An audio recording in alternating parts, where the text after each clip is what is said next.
in them are younger and younger.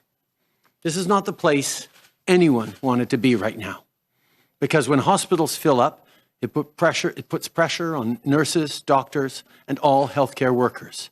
And it means that operations or treatments have to be cancelled or postponed, like for people who are waiting for cancer surgery. We're not out of the woods yet with this virus. Everyone is working around the clock to get as many Canadians vaccinated as quickly as possible. But right now, more contagious and dangerous variants are spreading and threatening the progress we've made.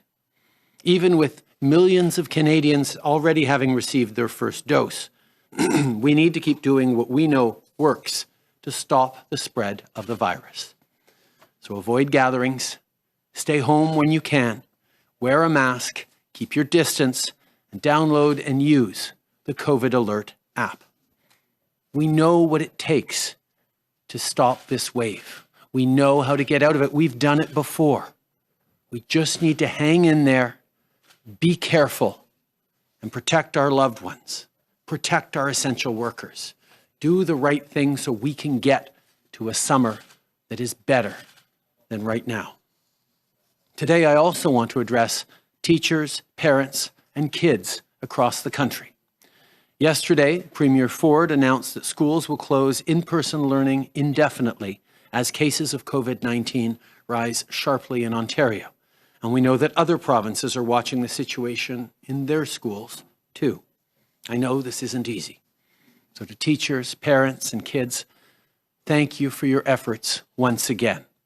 You are stepping up in incredible ways, and I know it's tough. Nobody wants to go back to online learning. Nobody wants to be stuck at home. But we have to make it through this, and things will get better because of what we're all doing right now. Since the beginning of the crisis, we've invested $2 billion through the Safe Return to Class Fund to help provinces and territories make your schools safer. And we will continue to do whatever it takes for as long as it takes to get us through this. Jusqu'à maintenant, on a livré plus de 11,3 millions de doses de vaccins contre la COVID-19 aux provinces et aux territoires. Pour ce qui est de Pfizer, cette semaine, comme prévu, on a reçu un peu plus d'1 million de doses. Pour ce qui est de Moderna, une livraison de 850 000 doses a atterri au Canada ce matin. La vaccination progresse. Chaque jour, il y a plus en plus de gens qui reçoivent leur dose. Mais ça n'empêche pas qu'il faut continuer de se protéger les uns les autres en suivant les conseils de la santé publique. Public health advice. With these variants, the cases in this third wave are spreading very quickly. We're all tired of COVID-19. With the events of the last few nights in Montreal and elsewhere in the country, we can see that there are people who are increasingly frustrated, but so long as we are not following public health advice, we're only prolonging the situation, and we want to get out of this third wave. Everyone wants to exit the third wave as soon as possible. We need to continue our efforts to save lives, to help our healthcare workers who are overwhelmed. Just a few more weeks of following the public health advice, guidelines, being very careful, and then we can have a hope for a much better summer. But as you know, the cases we're dealing with today are based on the actions we took a week or 2 weeks ago. And if we want to see a decrease, a drop in the number of cases, so in 2 weeks, we need to do the right thing today. Vaccines are coming, but we need to reduce cases. By the end of June, we will have received 44 million doses of vaccines. This is not the time to give up, flattening the curve. Since the beginning of the crisis, we've often talked about essential workers, whether in our hospitals, schools, or elsewhere. As we said earlier, these workers are making incredible efforts. And when we talk about essential work, well, that, of course, also includes the crucial work of our farmers who allow us to put quality food on our tables. One of the things that the pandemic has shown is how important it is to have a strong and resilient agricultural sector. As we continue to work on economic recovery, we want to ensure that Canada's supply-managed producers have the tools they need to succeed. Poultry and egg farms in Canada. A lot of them are owned by families. Last year, we promised those families that we would invest over $690 million over 10 years to provide full and fair compensation to Canada's chicken, turkey, and egg farmers following the CPTPP trade agreement. Later today, Minister Bibeau will share details about how this funding will help producers invest to modernize their farms and how it will help promote Canadian-made products here at home. But the bottom line is this: our government will always be there for Canadian farmers. So to farmers, thank you for your incredibly hard work. You stepped up during this pandemic to get good food on our plates. Through this pandemic and beyond, we've got your back. Together, we'll continue to build a sustainable future for rural farm families and for all the Canadians who rely on you every single day. Anyone who's seen the endless miles of wheat and canola as they drive across the country can tell you just how big Canada is. In a country like ours, air travel is an essential service. On that front, yesterday, Deputy Prime Minister Freeland and Minister Alghabra announced that we've reached an agreement with Air Canada to secure air travel for Canadians for the future. The conditions for Air Canada to receive this support are very clear. They will ensure that regional communities have air connections to the rest of Canada. They will refund their customers for pandemic-related cancellations. They will commit to protect jobs, pensions, and collective agreements. And they will restrict executive compensation, buy back shares, and dividends. Air Canada will also have to demonstrate how they will support environmental sustainability and national climate goals. The deal is a good and fair deal in the interests of jobs, workers, communities, and customers. L'entente annoncée hier. Yesterday's agreement with Air Canada will protect jobs, keep our communities connected, and ensure that passengers are refunded. The airline industry is a strategic sector for our economy, and our negotiations with other airlines are ongoing. As always, we will ensure that the interests of Canadians and workers are at the heart of everything we do. Tough. There have been a lot of special moments and celebrations that have been done differently. Yesterday, I had the chance to speak virtually with Sikh healthcare professionals from across Canada to celebrate Vaisakhi and Sikh Heritage Month and to thank them for everything they do. Happy Vaisakhi to everyone celebrating. This week also marks the start of Ramadan. I want to take this opportunity to thank the many Muslim Canadians who continue to work hard on the front lines and the many others who are helping their neighbors and communities during these difficult times. Cette année encore. This year, Ramadan will be different again. It will involve virtual means of gathering online rather than in person. But one thing is for sure, the pandemic will not stop us from celebrating the values of gratitude, compassion, and generosity that are at the heart of Muslim communities and that are shared by Canadians from all walks of life. Ramadan Mubarak. Thank you. I will now turn the floor over to Dr. Tam. Teresa, I think you just received your vaccine as well. That's good news.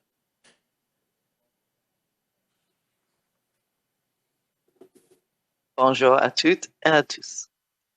As we continue to track current surveillance data against the longer-range modeling forecast from just over 2 weeks ago, we are seeing daily cases still rising along a strong resurgence trajectory. Although COVID-19 vaccine benefits are being seen for high-risk groups prioritized during the initial rollout, experience worldwide is unequivocal in cautioning us that strict public health measures will continue to be crucial during this phase of vaccine rollout, especially in the presence of high rates of disease. To date, over 1,071,000 cases of COVID-19, including over 23,350 deaths, have been reported in Canada. Over the past week, there has been a 33% rise in daily case counts, with an average of almost 8,100 new cases reported daily.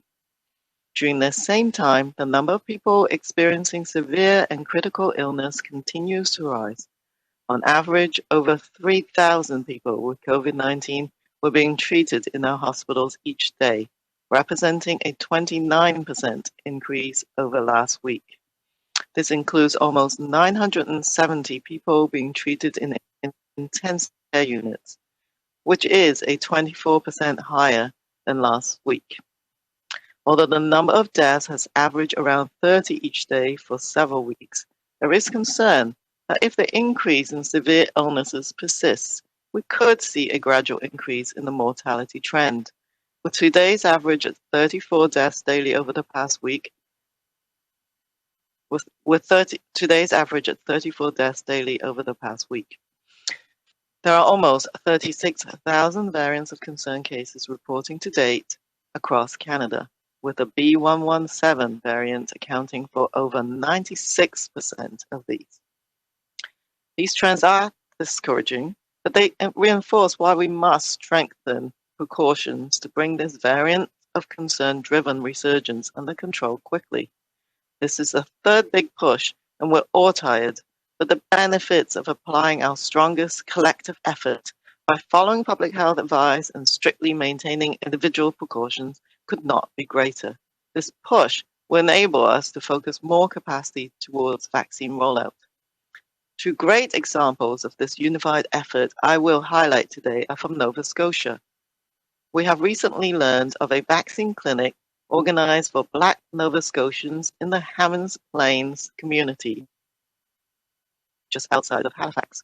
The clinic was held at the historic Emmanuel Baptist Church, which has long been an important fixture in the community. Coming together in solidarity to receive COVID-19 vaccines is a testimony to the community's perseverance and commitment to ensuring people feel culturally safe in the vaccination process. I also heard about a pharmacist in Cape Breton who converted an old ambulance into a mobile clinic to bring COVID-19 vaccination to seniors and people with mobility challenges.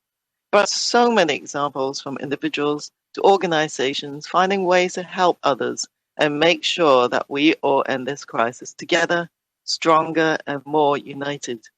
Finally, on our current trajectory, it might seem premature to think of the days when restrictions will ease and social and economic activities will resume.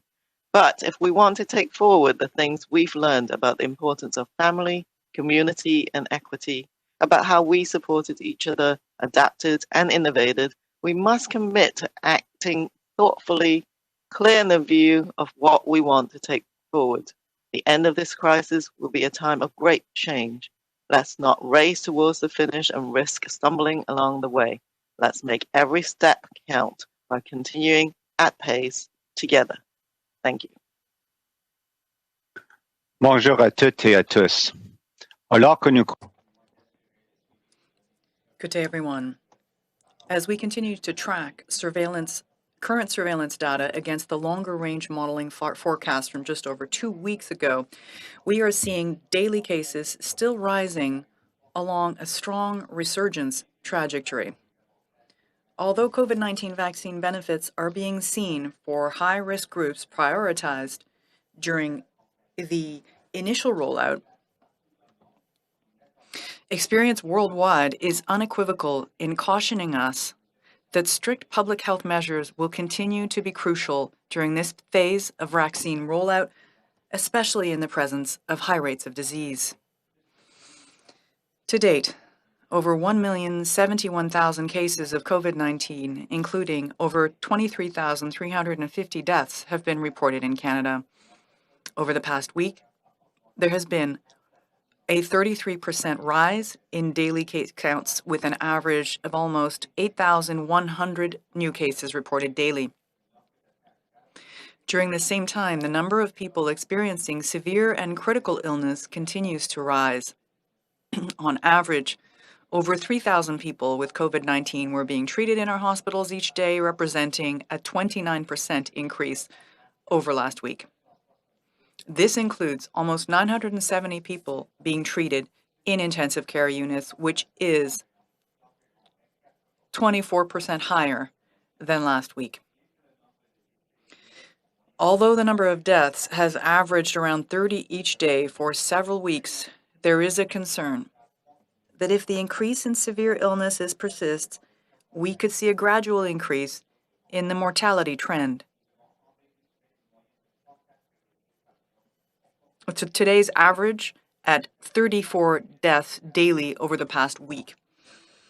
There are almost 36,000 variant of concern cases reported to date across Canada, with the B117 variant accounting for over 96% of these. These trends are discouraging, but they reinforce why we must strengthen precautions to bring this variant of concern-driven resurgence under control quickly. This is the third big push, and we're all tired, but the benefits of applying our strongest collective effort by following public health advice and strictly maintaining individual precautions could not be greater.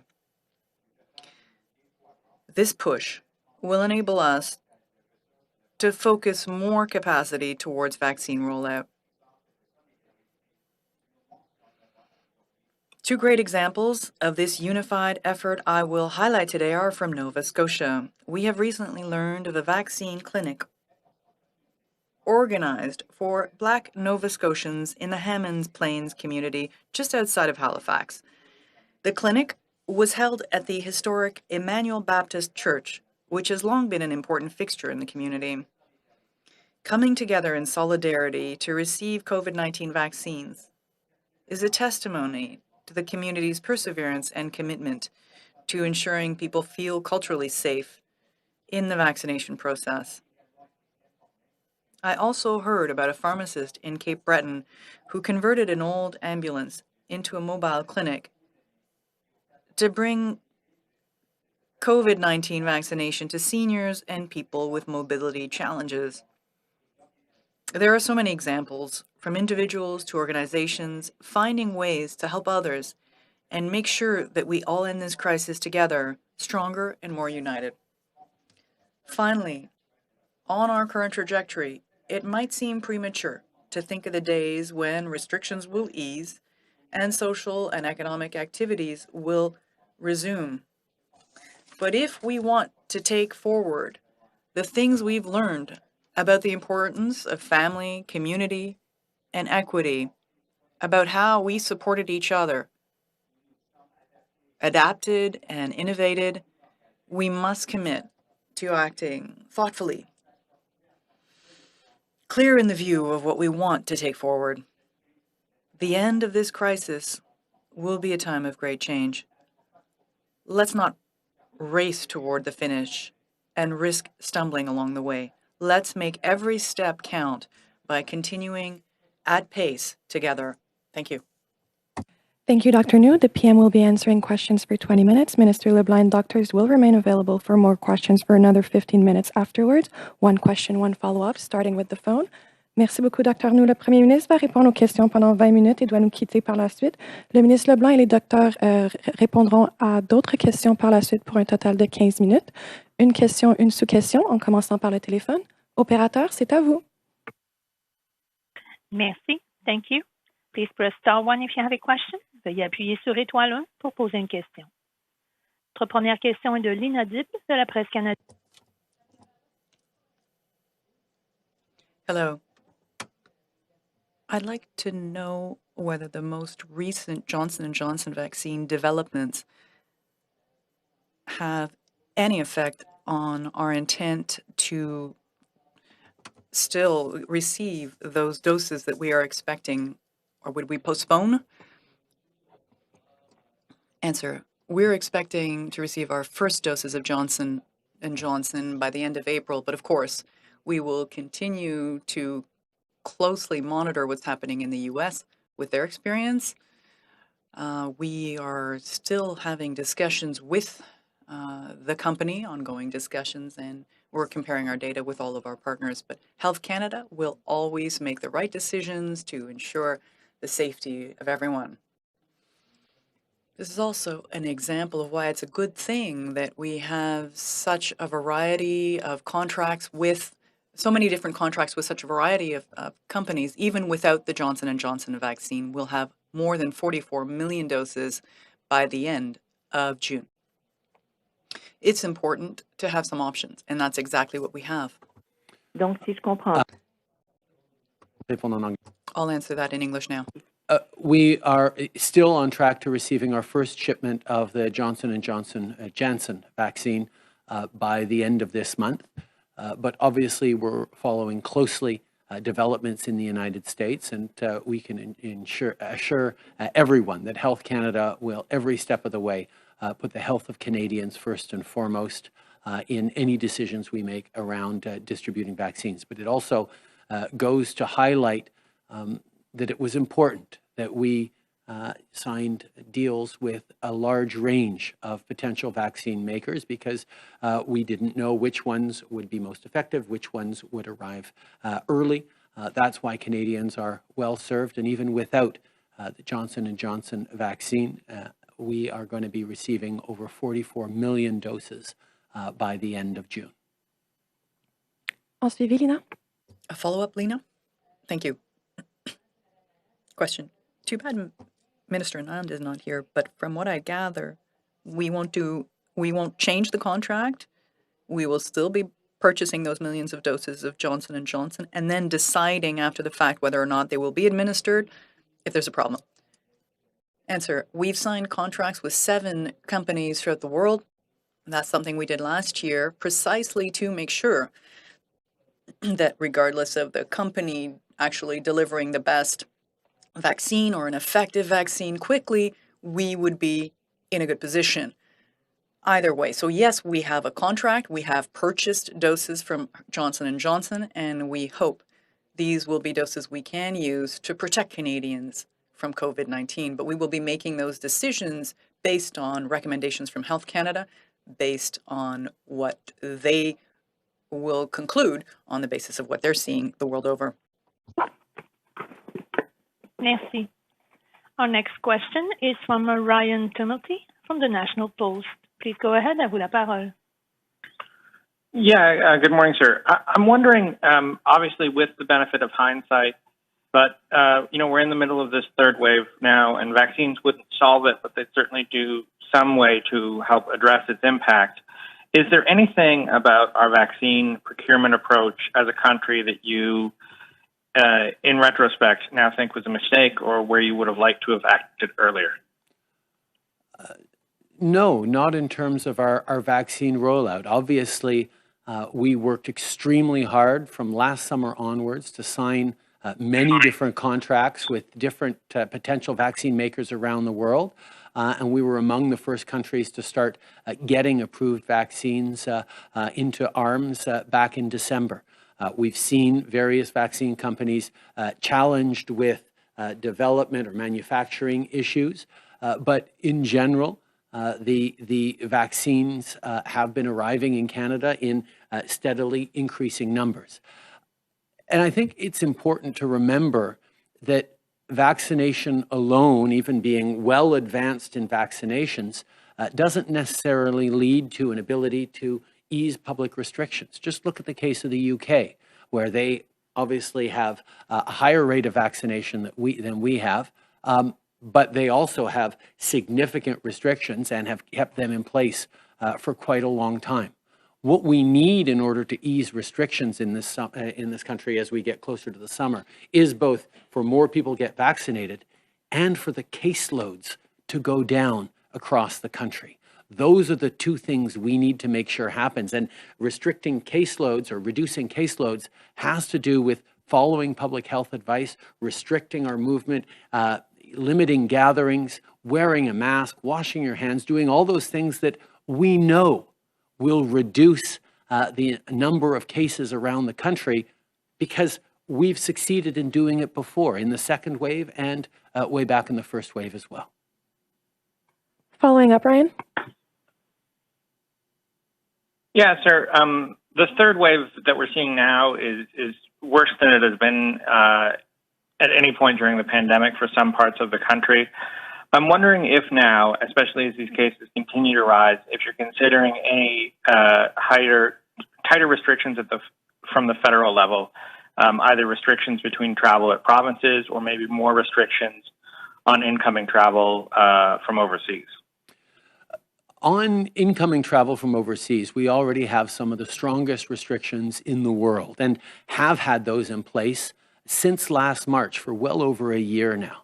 The 2-week mandatory quarantine on essential travelers, the limits on non-essential travel, now the testing, the pre-boarding testing, the on-arrival testing, the mandatory quarantine while we're waiting for the results of the tests, and the 2-week quarantine in a safe situation at home are all things that have meant extremely limited importation of the virus from overseas.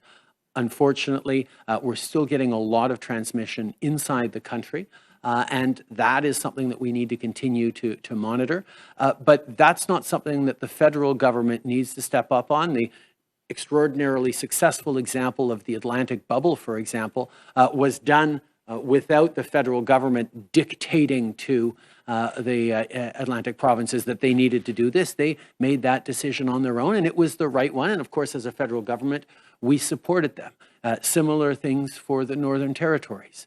We are there to support the provinces as they make difficult decisions on restrictions. And part of why we're making those decisions easier is by providing unprecedented supports for small businesses, for workers, for families, for seniors, for young people, to make sure that people can stay home and stay safe, if it's at all possible, to keep those essential workers safer. Merci. Opératrice, une dernière question au téléphone, s'il vous plaît. Thank you. Notre prochaine question. Last question, Marie Vestel du Devoir, over the phone. Yes, actually, I had a question about the Johnson & Johnson vaccine and the use that was suspended of this vaccine in the U.S. I actually would like to get some specifics from Dr. Tam on this one.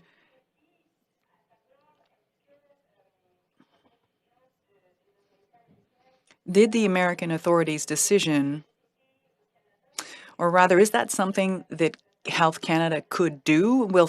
Is Health Canada considering suspending or stopping the use of the Johnson & Johnson vaccine? And could that mean that it would delay our own use of this vaccine? And I think, are expecting doses within 2 weeks. This is Dr. New. Perhaps I can start, and then Dr. Tam may have something to add to it. Yes, we know that our colleagues at Health Canada are independent. They are closely monitoring the situations, and they're having good conversations with their counterparts in the United States. And they will be analyzing the data. They will be making a decision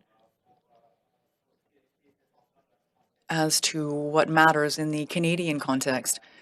So they're currently working on this, and it's not up to us at the Canada Public Health Agency to comment on the work of Health Canada.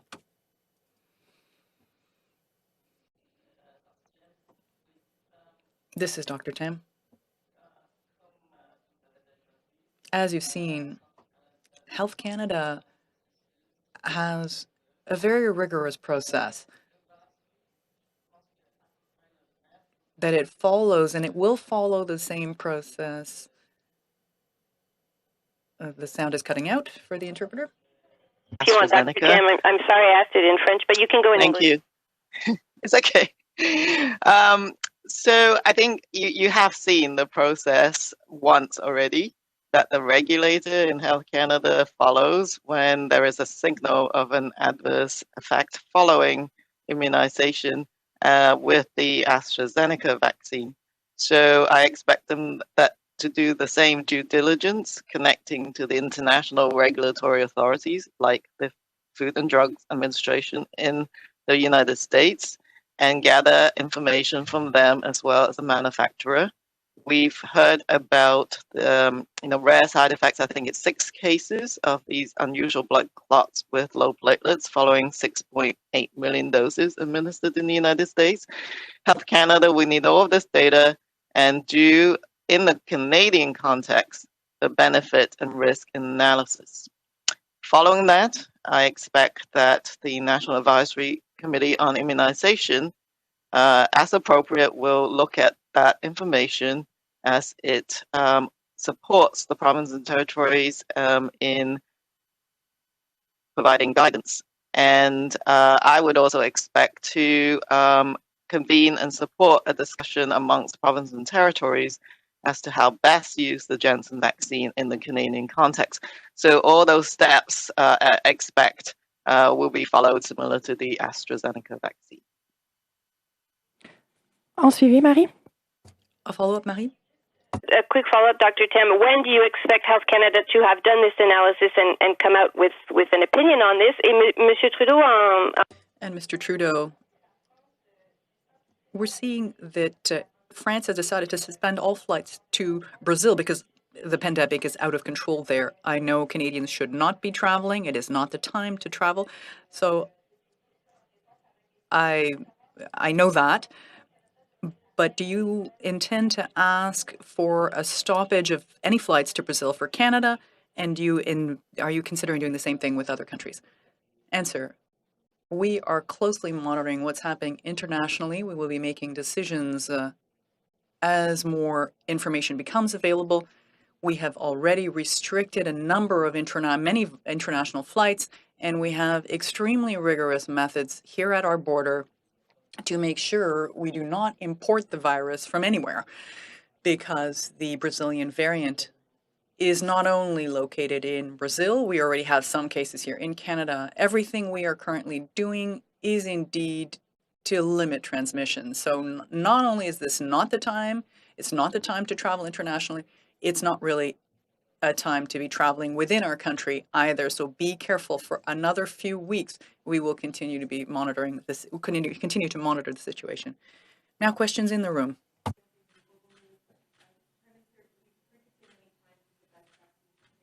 That's available. I'm wondering what you say to Canadians who are at a higher risk of blood clots or who have other complications that may prevent them from getting vaccinated. Is that still the right messaging around vaccine hesitancy when many Canadians have legitimate questions about in the face of conflicting information? Medical professionals, whether it's your family doctor, whether it's your pharmacist, whether it's the National Guidelines Committee, NACI, are making recommendations around which vaccines are right for which people. That means that gets translated into whichever vaccine you are offered is going to be the right one for you.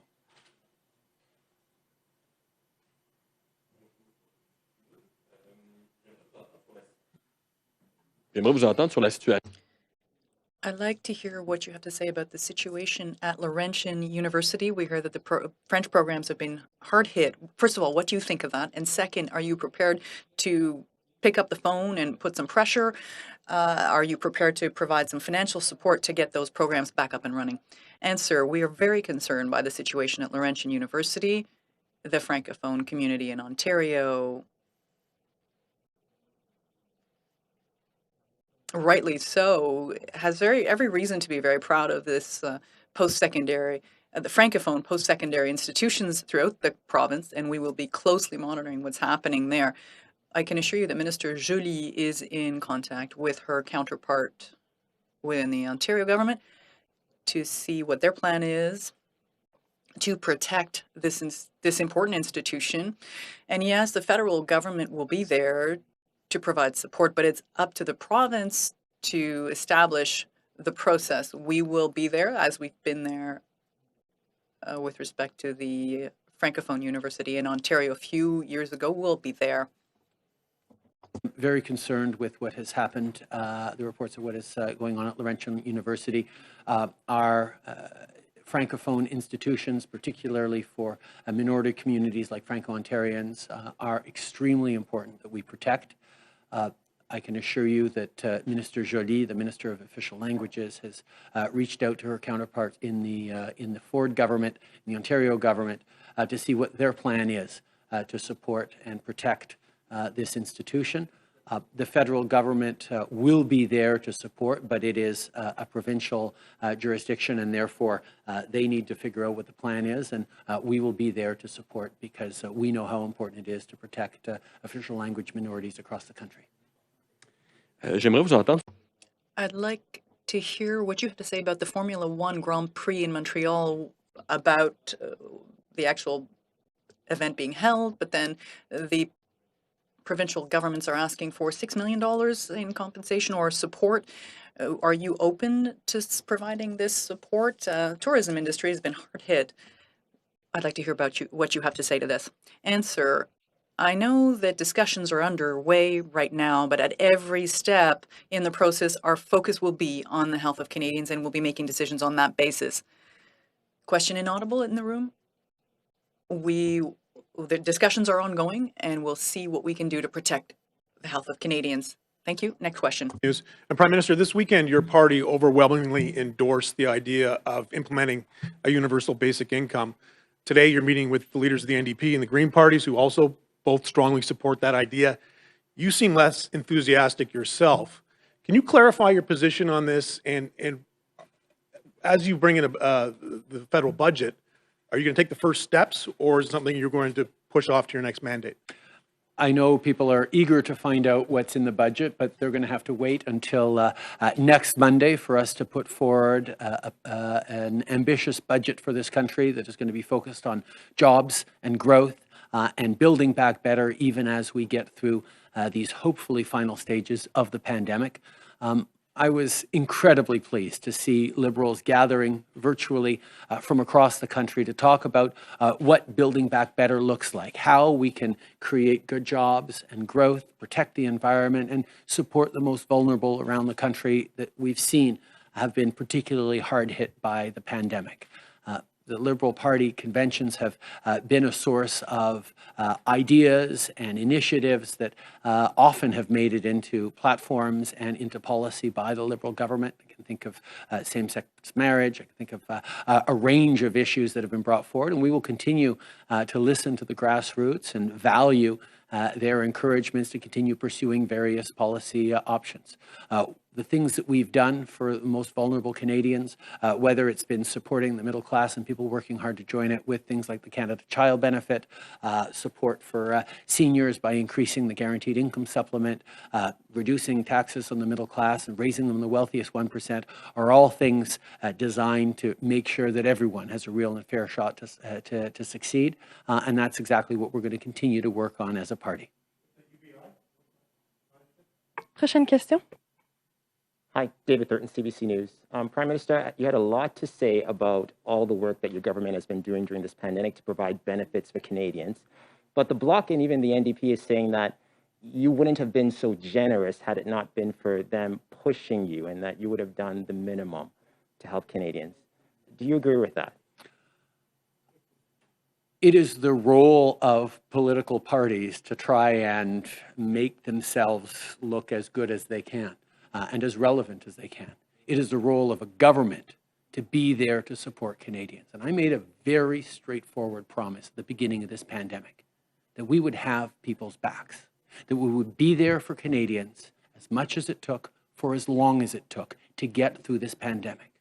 Not just because it's the right thing to do morally to be there for each other, but also because it is the smart thing to do to ensure that our economy can come roaring back as quickly as possible after this pandemic.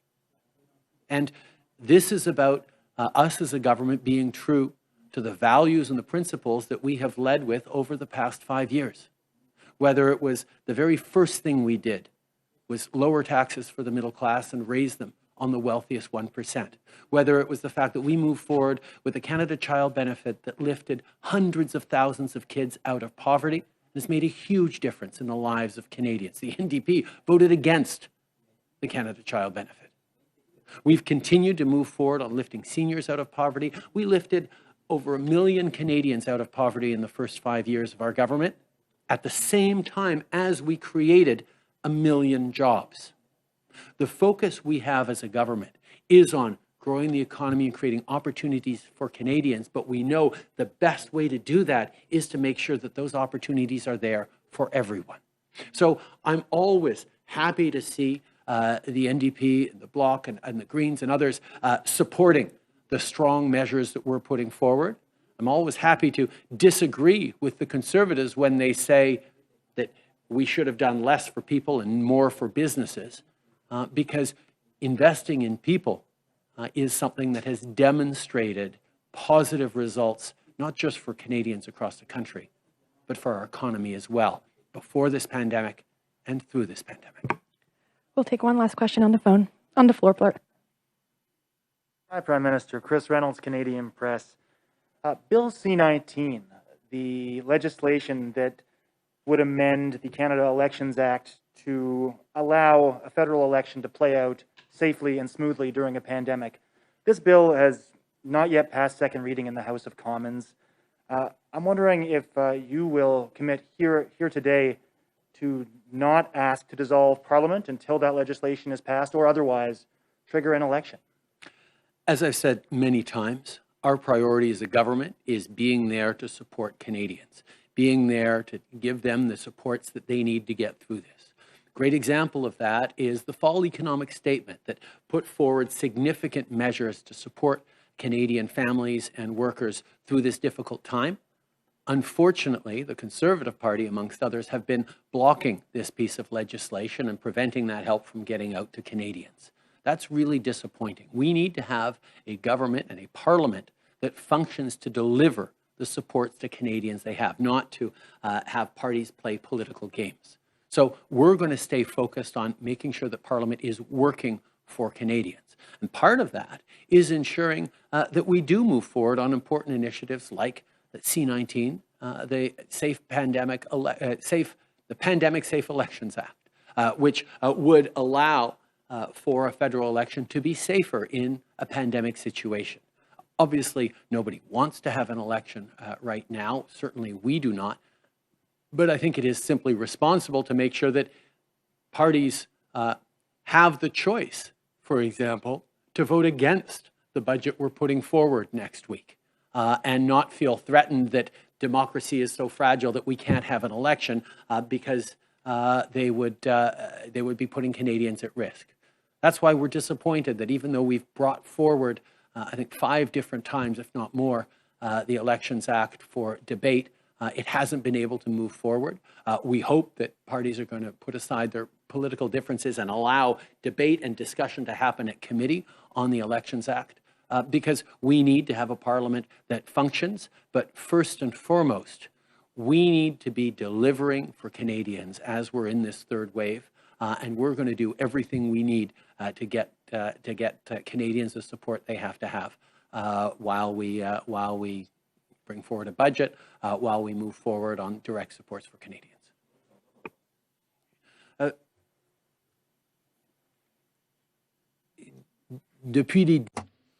From the very start, I made a promise that we would be here for Canadians for as long as it takes and with all the resources required, that we would get through this period.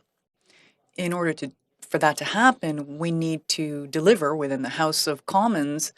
We have to deliver on our promises within the House of Commons, promises to Canadians. Unfortunately, the Fall Economic Update has been stalled numerous times by the Conservative Party that is blocking support to Canadians. It is disappointing that they should be playing political games with such important issues for Canadians. Our priority is to make sure that we are here to support Canadians. The other political parties are playing political games from time to time. That is how it happens. That's democracy. But when the time comes to actually help people to ensure that elections that nobody wants, but elections that could be triggered in a democracy, having that be as safe as possible, well, I certainly hope other political parties will support the passage of this bill so that if there were to be elections during this pandemic, these elections would be safer for Canadians. Thank you, Prime Minister. This is all the time you have today with us. Thank you. On va maintenant retourner au téléphone. Now we'll come back to the phone lines for questions for the Minister, Minister Leblanc, and the public health officers. From the Globe and Mail, please go ahead. À vous la parole. Hi, thank you so much for taking my questions. I'm looking for more information about Moderna. We're seeing repeated delays in shipments from Moderna.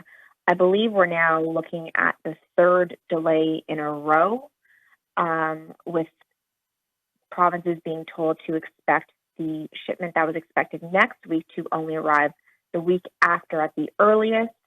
The Moderna doses that the Prime Minister announced today are actually the ones that were supposed to come last week.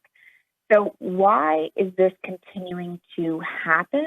And is there any clarity on when more certainty will come to Moderna's supply? So it's Dominic LeBlanc. I'll offer a few comments, and if Dr. Tam or Dr. New want to add something, they obviously can.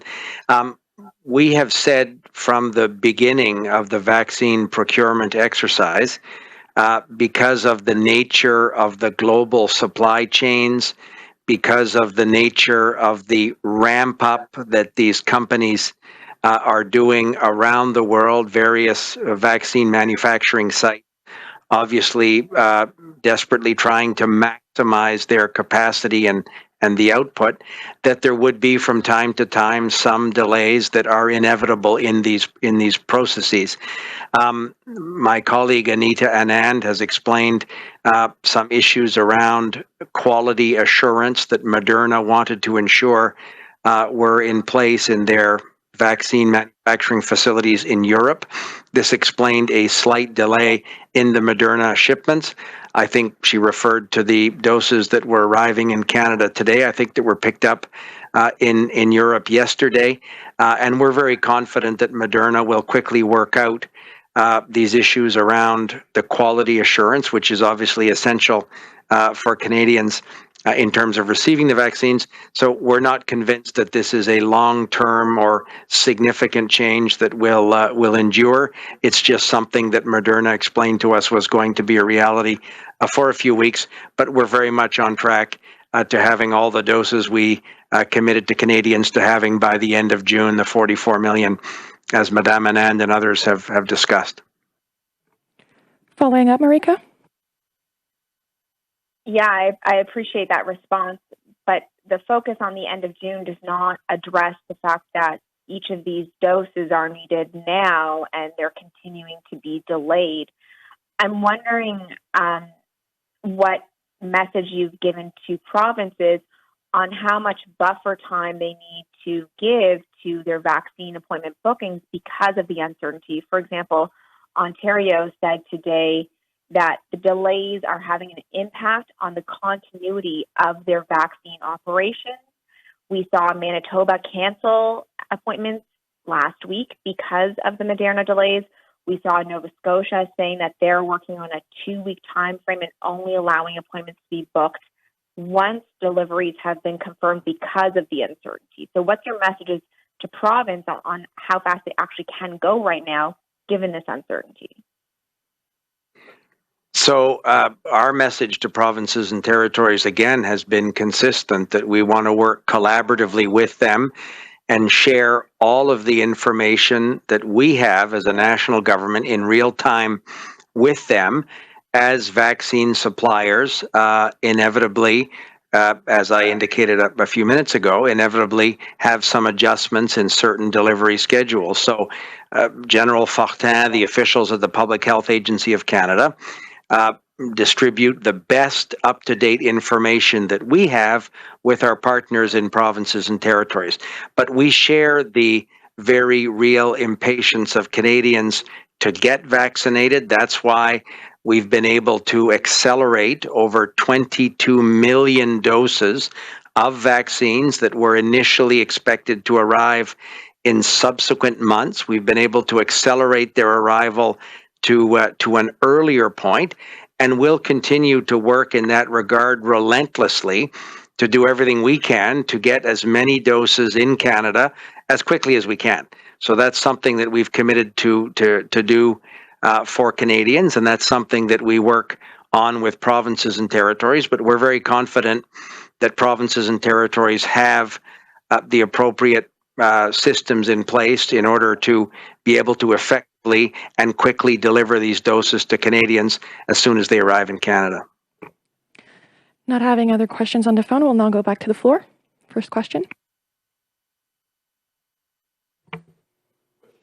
Dr. Tam, I would like to get your thoughts about holding the Montreal Grand Prix in closed circuit and especially about the quarantines. Would you be open to kind of a bubble so the pilot wouldn't have to respect the quarantine because they can't respect the 14 days quarantine because of the previous event? Where are you at in that reflection? Et Dr. Nou, si vous voulez ajouter quelque chose en français. And Dr. New, if you had anything to add in French, that would be great.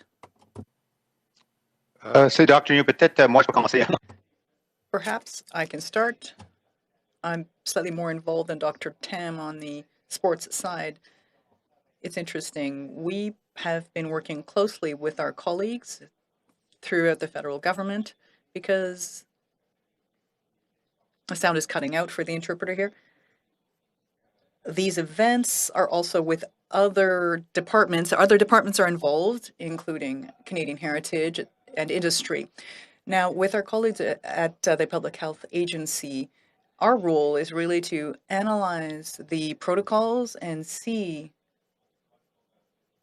what the screening protocol would be, what the protocol for quarantines would be. And as the Prime Minister's already noted, to our minds, at the end of the day, we need to make sure that Canadians are healthy and safe. And we are always in a position to analyze the submissions and the proposals from the organizers of these events, and all the while focusing on the health and safety of Canadians. Now, what I can say is that there are many people within the Quebec government that are currently analyzing the protocols, but I'm not in a position to tell you any more than that. This is a very current issue. Question, can you tell me specifically where you are at on this idea? I'd like to have some idea of what your position is. Do you feel that there's an openness to this? On the other hand, what do you think of this idea of a bubble that would mean that participants could avoid a quarantine? I'm not sure I understand what you mean by avoiding a quarantine. Of course, everyone arriving in Canada, and that's the case for all travelers to Canada, they have to go through a 14-day quarantine. Sound has just cut out for the interpreter. The sound is cut out. And that sometimes is a challenge. If you analyze a protocol, the situation was the same, or at least I recall the juniors hockey championship.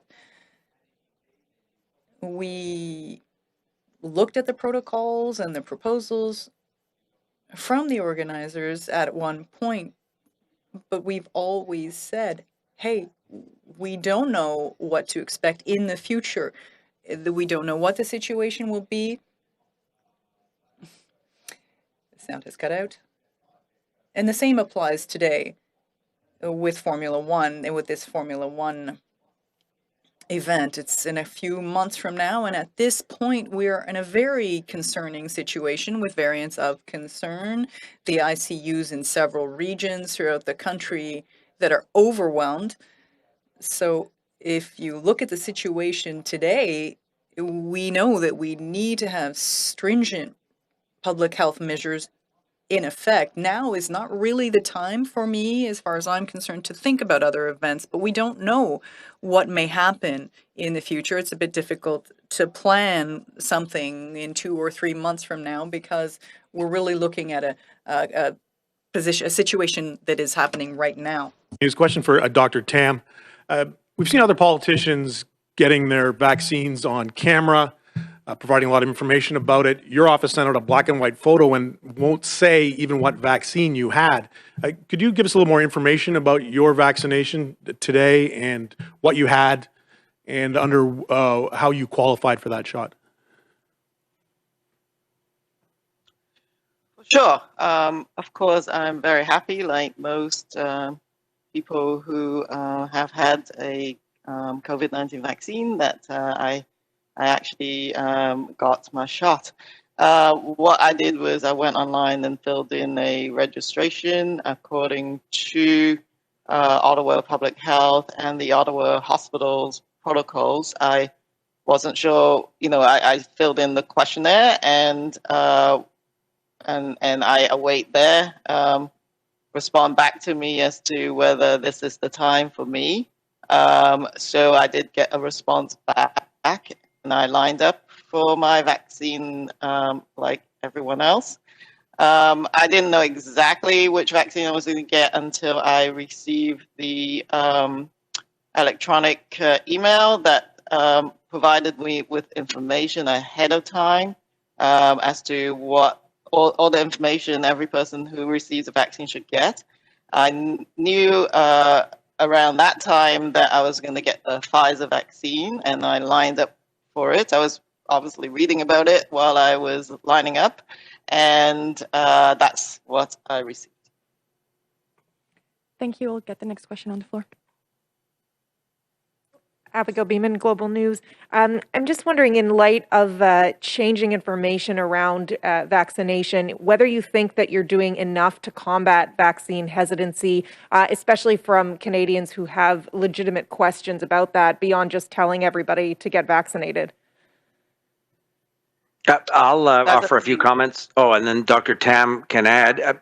We talked to provinces and territories about this very issue many times. In the First Minister's call that the Prime Minister had last week, he again spoke with other First Ministers around the importance of working together to combat vaccine hesitancy. Also, the importance of directing Canadians to reliable information from different health authorities around vaccination. There is a significant amount of disinformation circulating. The best way to combat that is to empower Canadians to have access to reliable scientific information from independent scientific authorities and public health professionals. That's the best way to reassure Canadians that the vaccines are safe and effective. And we'll continue to work with provinces and territories and the medical community across the country to do whatever we can to enhance public confidence in something that we believe is entirely safe and very effective. But Dr. Tam and Dr. New can probably add more. Thank you for this question. It's an extremely important aspect of rolling out the vaccine programs. As you've seen, there's many different surveys looking at whether people intend to be to get the vaccine, and I think the latest surveys suggest that like 80% of Canadians plan to get the vaccine, but many of them still have questions, particularly about safety, and those have to be addressed straight on. And so, as Minister LeBlanc has said, enabling healthcare providers to provide those specific answers is very important. So, what we're trying to do is provide the tools that they need.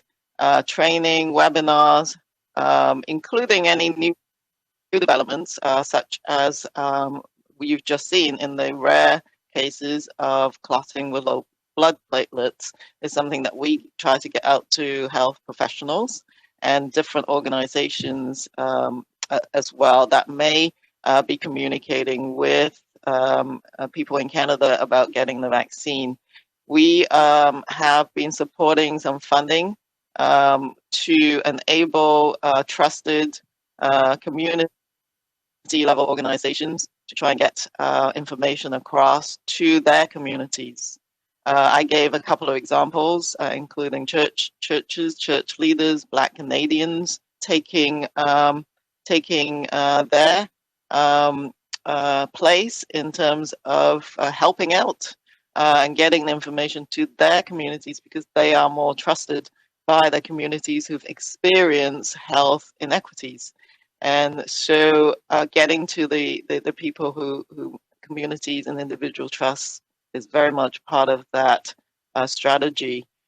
Indigenous leadership.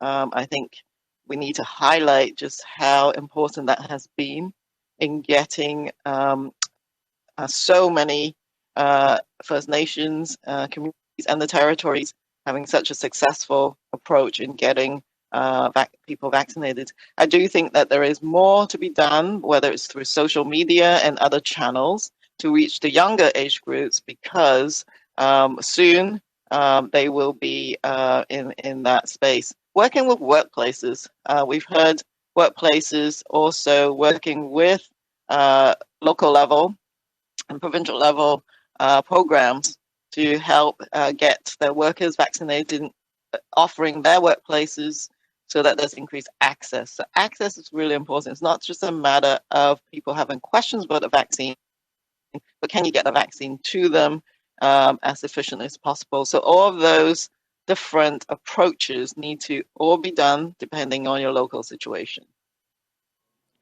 We'll take one last question before ending this presser today. Hi, Dr. Tam. This is Chris Reynolds with Canadian Press. Since we have limited time, a double-barreled question for you. First of all, I'm wondering, with the record number of patients in ICUs, but death toll that's well below the record numbers, is that because of the vaccines? And secondly, with the clotting events largely happening to women, why isn't advice around AstraZeneca gender-specific? Thanks. Yes, on the first question. Now I've almost forgotten it. So let's start with the last question. So I think Health Canada has requested through their terms and conditions for authorizations specific information from AstraZeneca for the Canadian context, which means they would have also asked for the age and sex breakdown of cases so that we can analyze them. But these are rare events, so it's very difficult when the case numbers are quite unstable. The rates, when you have a very rare event over a large denominator, to try and get a handle of that. But in the end, what is actually really important is to look at the rates of severe outcomes in different age groups. This might change depending on your jurisdiction, but also with the rising cases and increased numbers of severe outcomes in younger populations, the analysis on the impact of COVID-19 also has to be taken into account when you look at that benefit and risk analysis. So the data is moving both in terms of the disaggregate data for the rare adverse event and on the COVID-related impacts. So that analysis will be undertaken by the regulator, but also by the National Advisory Committee on Immunization. And provinces also do that, looking at their own specific context, as well as their vaccine supply. And that will be sort of re-articulated in the coming days. So we look forward to that kind of data. At the last round, there wasn't enough information to essentially distinguish whether there's any sex difference in terms of the risk. But we'll await and see what the next analysis shows. In terms of the, I think it was on the rising rates of severe outcomes. So deaths, it was an incredible sort of heartening, I think, result to see the rates decreasing in those over 80 as they were the first to become offered the vaccine. And the rates of long-term care facility outbreaks go down quite dramatically, together with a number of cases in those populations. At the same time, of course, there's been public health measures, infection control measures being applied, but we do believe the vaccine has had an impact and has been effective in reducing severe outcomes in those who were initially prioritized. So what we'll be watching carefully on is, well, what happens in the next age group, for example, and those other priority groups that receive the vaccine. There's some very good data suggesting that health workers that have been initially vaccinated, first of all with the one dose, has had really good vaccine effectiveness. And so all the vaccines that we have protect against severe outcomes really well. But what I would say is that death or mortality is still a lagging indicator, as I've said in my opening remarks. So when we see ICU cases going up, as well as hospitalizations, I do not know what is going to happen in another number of days to do in terms of the deaths and who are implicated in that very severe outcome. Still, I think most deaths still occur in the older populations, but we will see. Merci beaucoup, Dr. Tam. C'est ce qui met fin à la conférence de presse d'aujourd'hui.